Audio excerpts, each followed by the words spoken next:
All right, Dan Roach, thank you very much for joining me now. Is three-time Super Bowl winner Matt Patricia, two-time Super Bowl winner Christian Fourier. Hey. National champion in the University of Colorado. Now we're even.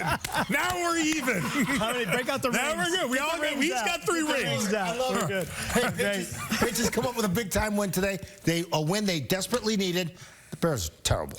I mean, just terrible. But, hey, take the win. Yeah, the Patriots played it exactly how they needed to.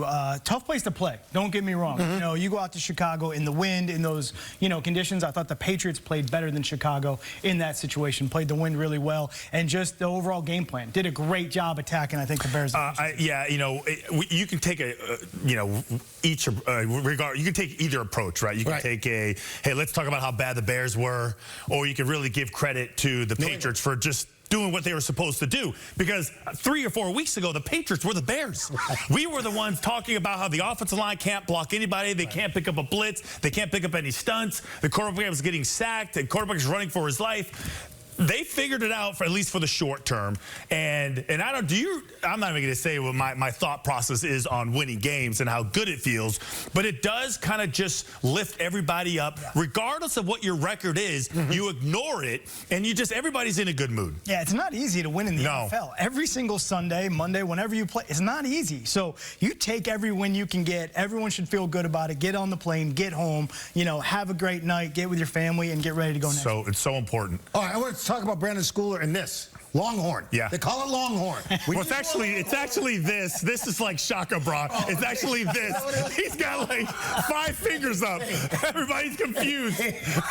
Hey, Brandon Schooler coming in, making a sack. Love this package. Great job by DeMarcus Covington, really identifying the fact that, look, the best thing Williams does is he extends plays. He's impossible to tackle. He's going to run with the ball. Put a package in. You take your special teams guy. We've done this before. Matt Slater, Jordan Richardson back in the day. Take your best open field tackler and you put him on the field. Put him in a position where he can get this guy down. Don't let him get any extra yardage. They executed it perfectly. You got a sack. It was great. Occupied the guard. Phenomenal. Yeah, we were saying that because he's tailor-made for that position, because he's so used to tackling in space, breaking down with a lot of distance. He's a sure tackler, good angles, doesn't panic or anything like that. I wouldn't be surprised to see more of him. 9 sacks by this Patriots defense. Yeah, great job of just continually bringing the pressure. They knew once the offensive line, they had him. They had a couple injuries during the game. Keep, applying that. And the quarterback, look, Williams is a good quarterback, but now this is like 3 weeks in a row. It ran into some very experienced defensive. He hasn't thrown a touchdown experienced defensive coordinators. I talked about it about a month ago. He was going to hit Dan Quinn, experienced defensive coordinator. Then they went to Arizona. John Gannon, another defensive coordinator, head coach, come to New England, with Gerard and obviously DeMarcus, another experienced defense. And he's going to struggle versus these, especially when he's waiting for the receivers to get open. He's in a bad place right now.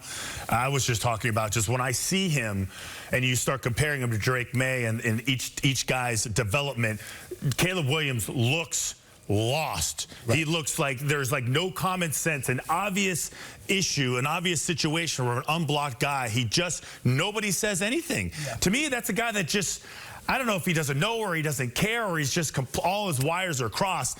I almost feel like they need to reset with him all over again, because Drake May is starting to stack some good games together. Christian, Jalen Polk finally caught a touchdown pass.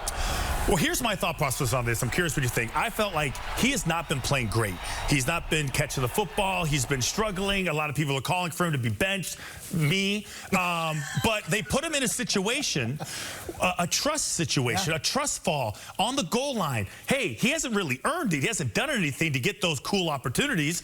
But they put him in there. He catches it. And as simple as it is, I'm sure it makes a huge difference. Yeah, great coaching move, right? Put a guy that you believe in, put him in that situation, run a complementary play the play before. Put him at the point of attack in the block, make him go out there and, show the Bears defense, hey, we are going to run with him on the field.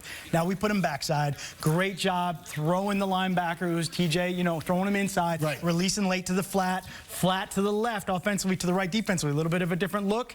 Scored the touchdown. Great move by the coaching staff. It was big for him. Flea flicker. I don't think we can call it a flea flicker.